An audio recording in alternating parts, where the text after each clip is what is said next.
आणि महत्त्वाची बातमी आहे, थोड्याच वेळात राहुल गांधी यांची शिवाजी महाराज पार्कवर सभा सुरू होत आहे। या ठिकाणी इतर नेत्यांचं बोलणं सुरू झालेलं आहे, मात्र राहुल गांधी हे थोड्याच वेळात बोलण्यासाठी उभे राहतील।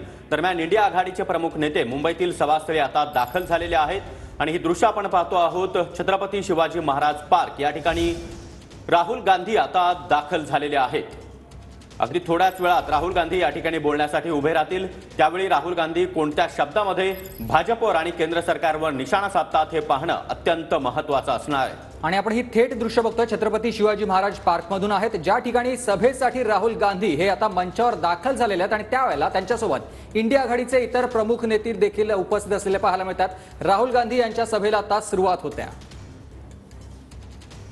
तर छत्रपती शिवाजी महाराज पार्क या ठिकाणी इंडिया आघाडीचं हे जोरदार शक्ती प्रदर्शन निमित्त आहे राहुल गांधी यांच्या भारत जोडो न्याय यात्रेचं। मात्र इंडिया आघाडीचे सर्वच प्रमुख नेते या ठिकाणी दाखल झालेले आहेत। महाराष्ट्रामधून शरद पवार, त्याचबरोबर उद्धव ठाकरे आणि काँग्रेसचेही इतर नेते या ठिकाणी दाखल झालेले आहेत आणि या सभेच्या माध्यमातून आता भाजपवर, केंद्र सरकारवर कोणत्या शब्दामध्ये हल्लाबोल केला जातो हे पाहणं महत्त्वाचं असणार आहे। मात्र मुंबईमध्ये भारत जोडो न्याय यात्रेच्या माध्यमातून इंडिया आघाडीचं हे जोरदार शक्ती प्रदर्शन आपण पाहतोय। मणिपूरहून निघालेल्या राहुल गांधी यांच्या भारत जोडो न्याय यात्रेचा आज शिवाजी पार्कवरील या जाहीर सभेनं समारोप होणार आहे आणि या निमित्तानं लोकसभा निवडणुकीच्या प्रचाराचं रणशिंग देखील फुंकलं जाणार आहे आणि त्यासाठीच या सभेचं आयोजन करण्यात आलं आणि ज्यामध्ये इंडिया आघाडीचे सगळेच प्रमुख नेते सहभागी झालेले आहेत।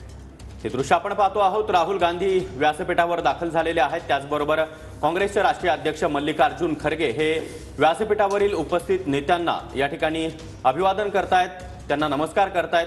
प्रियंका गांधी या देखील आपल्याला व्यासपीठावर पाहायला मिळत आहेत। मणिपूरमधून निघालेली राहुल गांधी यांची ही यात्रा 2 महिन्यांनंतर सुमारे 6700 किलोमीटरचा प्रवास करून दादर इथल्या चैत्यभूमीवर दाखल झाली होती आणि आज या सभेची सांगता होणार आहे आणि त्यासाठीच जय्यत अशी सगळी तयारी आपण केलेली पाहतोय।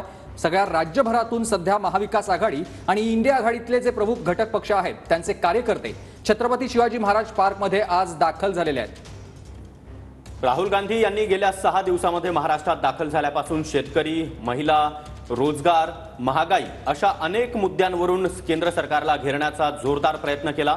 केंद्र सरकारवर, भाजपवर त्यांनी जोरदार हल्लाबोल केला। आज मुंबईमधून अर्थात संपूर्ण देशाचं लक्ष लागलेल्या या सभेच्या माध्यमातून राहुल गांधी काय बोलतात हे पाहणं महत्त्वाचं असणार आहे। मात्र हे दृश्य आपण पाहतो आहोत। राहुल गांधी आता व्यासपीठावर दाखल झालेले आहेत। शरद पवार यापूर्वीच या ठिकाणी विराजमान झालेले आहेत आणि राहुल गांधी यांच्या पाठोपाठ आता उद्धव ठाकरे, आदित्य ठाकरे, त्याचबरोबर इतरही प्रमुख नेते आता व्यासपीठावर पोहोचले। हेच ते छत्रपती शिवाजी महाराज पार्क आहे, ज्या ठिकाणी हिंदू हृदय सम्राट शिवसेना प्रमुख बाळासाहेब ठाकरे यांनी आपल्या सगळ्या सभांनी मैदान गाजवलेलं आहे आणि त्याच छत्रपती शिवाजी महाराज पार्कमध्ये आज राहुल गांधी यांची देखील ही सभा होते। याआधी आपण पाहिलं होतं पंडित जवाहरलाल नेहरू, इंदिरा गांधी, यशवंतराव चव्हाण यासारख्या बड्या काँग्रेस नेत्यांच्या सभा छत्रपती शिवाजी महाराज पार्कमध्ये झाल्या होत्या आणि राहुल गांधी हे पहिले नेते आहेत जे दुसऱ्या फळीतले, नव्या फळीतले आहेत ज्यांची सभा छत्रपती शिवाजी महाराज पार्कमध्ये आज होत्या।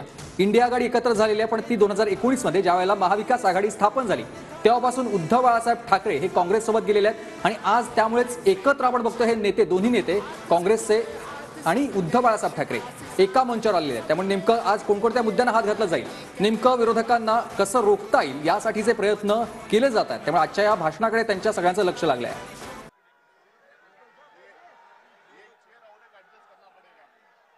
पट्यावरील हे दृश्य आपण पाहतो आहोत। आता इंडिया आघाडीचे सर्वच प्रमुख नेते दाखल झालेले आहेत। राहुल गांधी हे ठिकाणी आता विराजमान झालेले आहेत। त्यांच्या बाजूलाच आपण पाहतो की उद्धव ठाकरे हे देखील व्यासपीठावर दाखल झालेले आहेत। आता इतर नेत्यांची भाषणं आणि सर्वात शेवटी राहुल गांधी कशा प्रकारे भाजपवर हल्लाबोल करतात, केंद्र सरकारवर जोरदार टीकास्त्र लागतात हे पाहणं महत्त्वाचं असणार आहे। मात्र छत्रपती शिवाजी महाराज पार्कवर इंडिया आघाडीच्या या सभेला एक प्रकारे भारत जोडो यात्रेच्या समारोपाला कार्यकर्त्यांनी देखील प्रचंड गर्दी केली आहे। देशभरामध्ये 400 पारचा नारा या लोकसभा निवडणुकांसाठी भाजपानं दिलेला आहे। देशभरातला सगळा हा प्रवास राहुल गांधींनी केलाय। तिथल्या लोकांच्या समस्या त्यांनी जाणून घेतलेल्या आहेत, संवाद साधलेल्या लोकांशी, बेरोजगारीचा प्रश्न उपस्थित करतात ते सातत्यानं, शेतकऱ्यांचे प्रश्न ते सातत्यानं उपस्थित करतात। त्यामुळे आजच्या या सभेतून लोकसभा निवडणुकांचं रणशिंग फुंकलेला गेलेला आहे आणि त्यामुळेच नेमके कोणकोणत्या विषयांवरती ते हाल घालतात, कोणते मुद्दे त्यांच्या केंद्रस्थानी असतील भाषणामध्ये हे देखील पाहणं आता महत्त्वाचं असेल। थोड्याच वेळात त्यांच्या सभेला सुरुवात होईल। यापूर्वी धुळे असेल, नाशिक असेल अशा सर्वच सभांमधून राहुल गांधी यांनी पंतप्रधान मोदी यांच्यावर जोरदार टीकास्त्र डागलेलं होतं.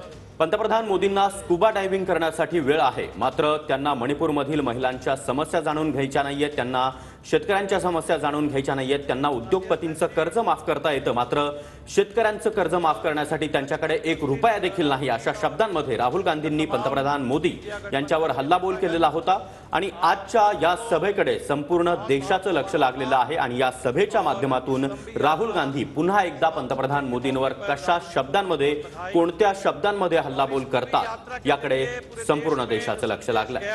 त्याच मणिपूरमधून राहुल गांधी यांनी आपल्या या यात्रेला सुरुवात केलेली होती आणि आज 64 दिवसांचा हा सगळा प्रवास पूर्ण करून राहुल गांधी मुंबईमध्ये दाखल झाले. मुंबईमध्ये त्या सगळ्या यात्रेची सांगता आज त्यांच्या या सभेनं होणार आहे आणि त्या सभेसाठी इंडिया आघाडीचे प्रमुख नेते संपूर्ण देशभरातून आज मुंबईमध्ये दाखल झालेले आहेत. या मंचावर ही सगळी मोट बांधलेली आपण बघतोय, जी शरद पवार यांनी ही मोट बांधली आपण असं म्हणतो आणि त्यामुळेच त्यांच्या शेजारी एका बाजूला उद्धव ठाकरे तर दुसऱ्या बाजूला शरद पवार बसलेले आहेत. ये कहने के लिए मैं यहाँ आया हूं कि इस समय पूरे देश की नजर 2-3 प्रदेशों पर सबसे ज्यादा टिकी हुई है.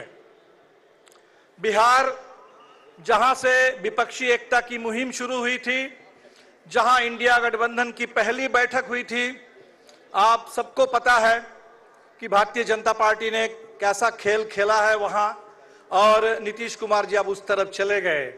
लेकिन मैं आपको बताने के लिए यहाँ हूं कि इससे बिहार के अंदर जो विपक्षी एकता है और जो इंडिया का तेवर है उस पर कोई असर नहीं पड़ा. और पिछले 3 मार्च को एक विशाल जन विश्वास रैली के जरिए पटना गांधी मैदान से हमने ये संदेश दे दिया.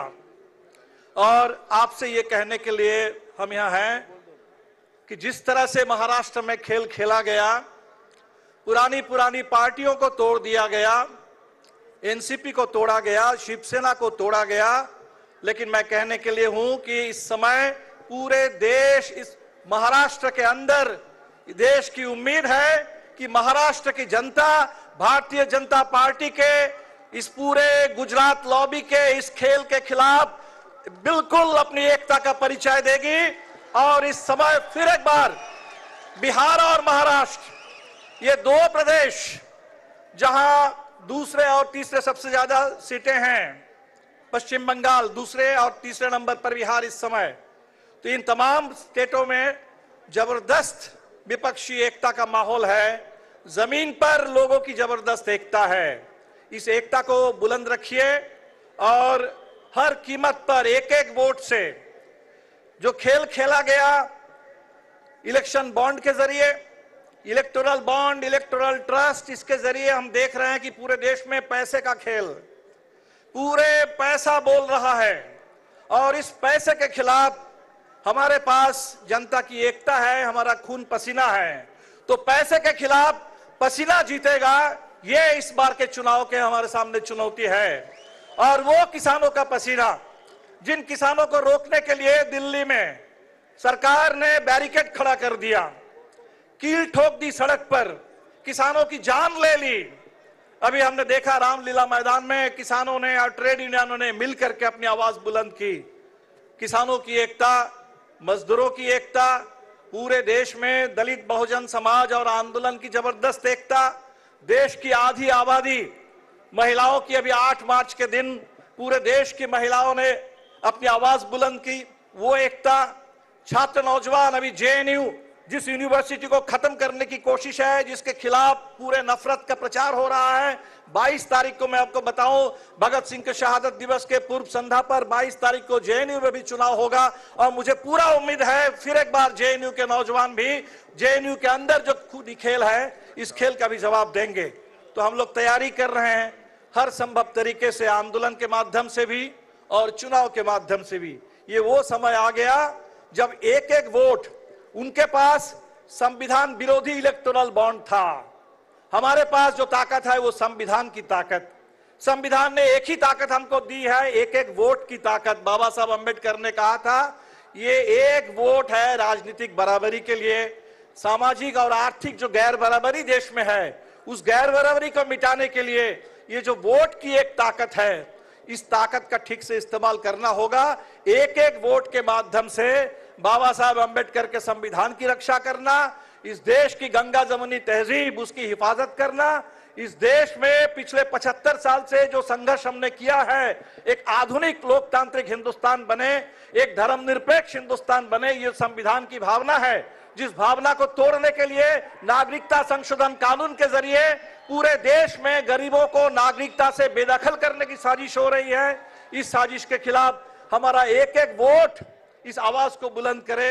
इसी उम्मीद के साथ मैं खासकर महाराष्ट्र वासियों से, मुंबई के लोगों से, और मुंबई में रह रहे हैं, मुंबई सिर्फ नहीं है, पूरा हिंदुस्तान रहता है, बिहार, उत्तर प्रदेश से लेकर के दक्षिण से लेकर के पूरे देश के मजदूर रहते हैं। आपके माध्यम से पूरे देश के मजदूरों को, किसानों को, देश के आम आवाम को, इंसाफ पसंद, तरक्की पसंद लोगों को हम ये संदेश देना चाहते हैं कि जो गांधी मैदान से आवाज बुलंद हुई, जो रामलीला मैदान में पिछले दिनों ट्रेड यूनियन और किसानों की सम्मिलित आवाज बुलंद हुई, आज इस शिवाजी पार्क से जो आवाज बुलंद हो रही है, ये आवाज एक ही आवाज है, देश को बचाने की आवाज, संविधान की रक्षा करने की आवाज, लोकतंत्र की रक्षा करने की आवाज। और 2024 के चुनाव में ठीक जैसे 2004 के चुनाव में हिंदुस्तान ने उस इंडिया शाइनिंग का झूठा नारा, उसका भंडाफोड़ कर दिया था और वाजपेयी सरकार को जाना पड़ा था, 2024 के चुनाव में भी ये अमृतकाल के झूठे नारे, ये 2047 का जो सब्ज बाग दिखाया जा रहा है, इसके खिलाफ पिछले 10 साल का हिसाब, जुमला नहीं जवाब दो।